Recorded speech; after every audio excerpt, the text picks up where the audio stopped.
Welcome to ज्ञान classes. ज्ञान classes में आपका फिर से स्वागत है। आज हम लोग एक्सरसाइज 3.4 का लैंग्वेज क्वेश्चन जो आपके दिए हुए हैं उनका सॉल्यूशन ढूंढने वाले हैं। प्रोसेस क्या होगा, तरीके क्या होंगे, वो हम लोग पहले के जो चैप्टर्स हुए हैं 3.3, 3.2 एंड 3.1 ये बड़े ही इंपॉर्टेंट चैप्टर थे 3.4 तक पहुंचने के लिए। अगर अभी तक आपने उस वीडियो को नहीं देखा है तो हो सकता है कि इस वीडियो को देखने के बाद क्वेश्चंस को समझने में थोड़ा सा परेशानी हो जाए। हम लोग प्रतिस्थापन विधि देख चुके हैं, विलोपन विधि देख चुके हैं। अब यहाँ पे क्वेश्चन का स्तर क्या है? क्वेश्चन का स्तर कुछ खास अलग नहीं होगा, वही लेवल है। तो अलग क्या होगा? अलग ये है कि वहां पे हम लोग रैखिक समीकरण निकालने के बाद प्रतिस्थापन विधि लगाते थे। यहाँ पे क्वेश्चन में सीधा बोला हुआ है कि निम्न समस्याओं में रैखिक समीकरणों के युग्म बनाइए और उनके हल विलोपन विधि से ज्ञात कीजिए।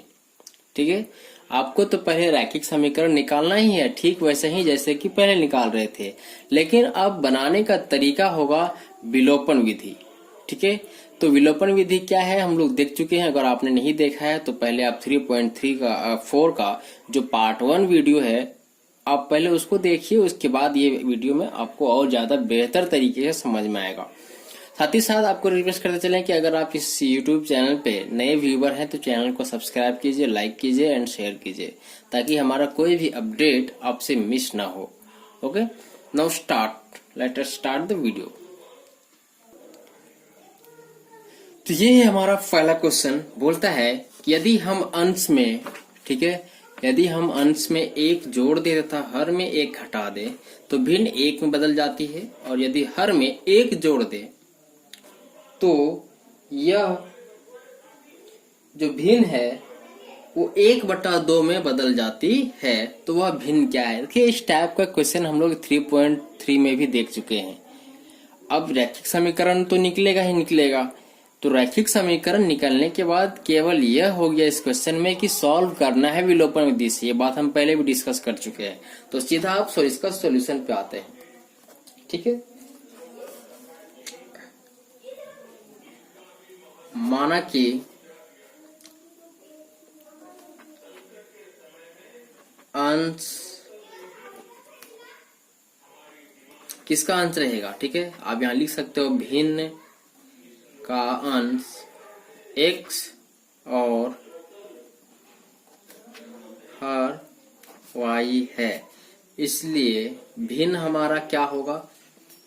x/y, यही ना होगा? या फिर आप डायरेक्ट से तो माना कि जो हमारा जरूरतमंद या रिक्वायर्ड जो भिन्न है वो x/y है। ठीक है, तो प्रश्न के पहले भाग से, ठीक है, या फिर प्रश्नानुसार,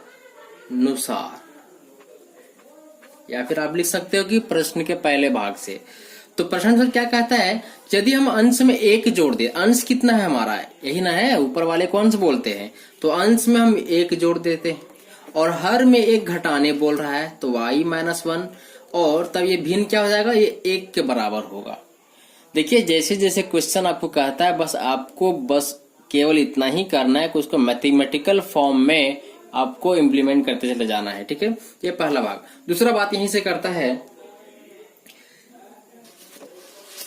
ठीक है, आप यहाँ पे लिख सकते हो, बार बार हम बता रहे हैं कि यहाँ पे लिख सकते हो कि लिख सकते हैं हम लोग कि प्रश्न के पहले भाग से।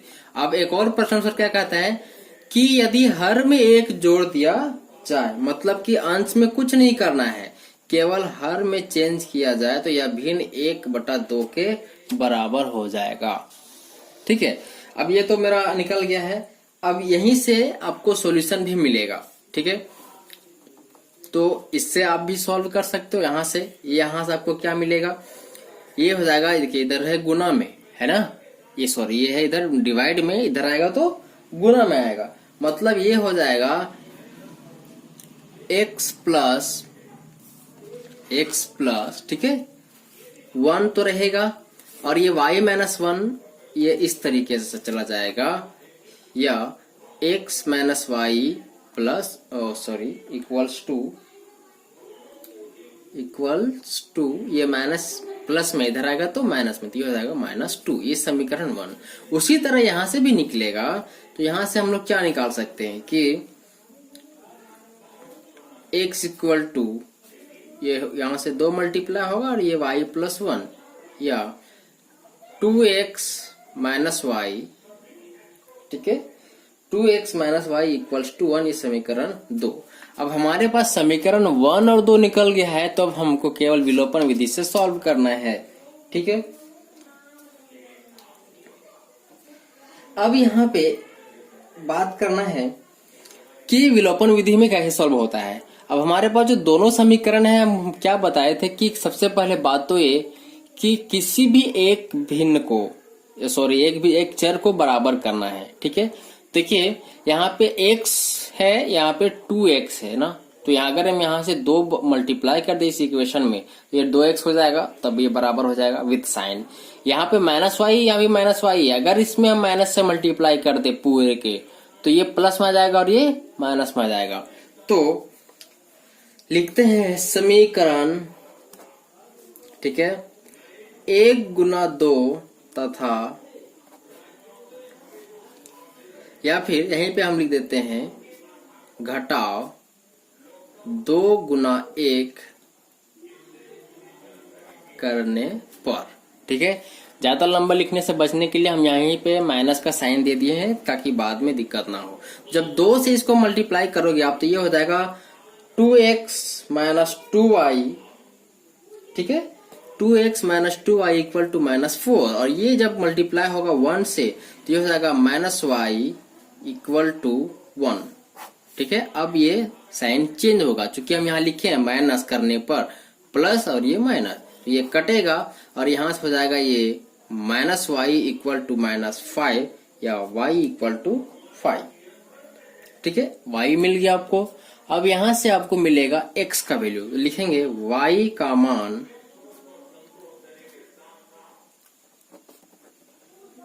समीकरण किसी भी रख दो, कोई दिक्कत नहीं है। 1 में